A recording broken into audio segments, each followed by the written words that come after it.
Grandma. Reason why I mentioned that was Grandma was Buddhist. Did not impact the way or my attitude towards her. She was still my family. She was my grandma. She was my mom's mom. Bless her. But what she didn't have was God's love on her life. She did not get to fully experience that personally, but she did always acknowledge that my family was different being Christian. She did know that, I'm going to say this in Vietnamese. She says, nhà của thằng Đào tử tế lắm. That's talking about my dad. It's like, those kids, they know well. They've been taught well. And that just means that, God had structured my childhood, my sister and my brother's childhood, by a godly father and a godly mother to lead us and raise us correctly. So long story short, nighttime was the hardest. Nighttime was when the Buddhists knocking on the little tapes that she had to play. She couldn't turn it off. It just played around the clock. She had an apartment on the southwest side of Houston. She would play that round the clock. Every couple hours, she would have somebody light the incense. It didn't matter. I love Grandma. So I stayed with her. I carried her to the toilet, carried her back to the toilet. I gave her Ensure to drink and took it back to the fridge. I wiped her face. So all that stuff meant really nothing until it was time for me to rest.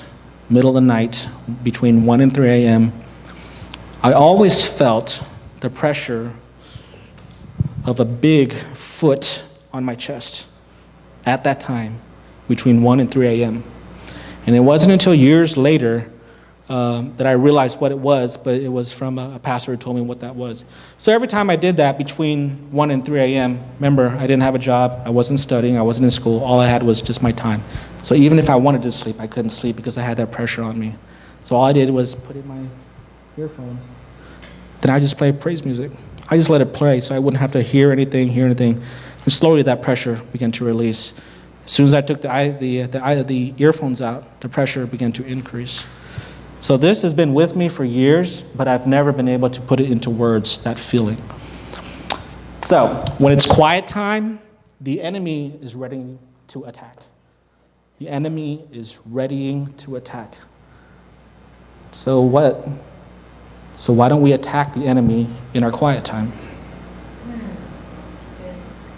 Again, when it's quiet time, the enemy is readying to attack. So we should be attacking the enemy in our quiet time. And the reason why I say that is it sets forth, it puts in motion, number one, where your heart should be, where your mindset should be, what you're going to do for somebody the next day.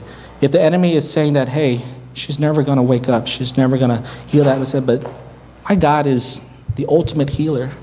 I pray for you because I know she will be healed.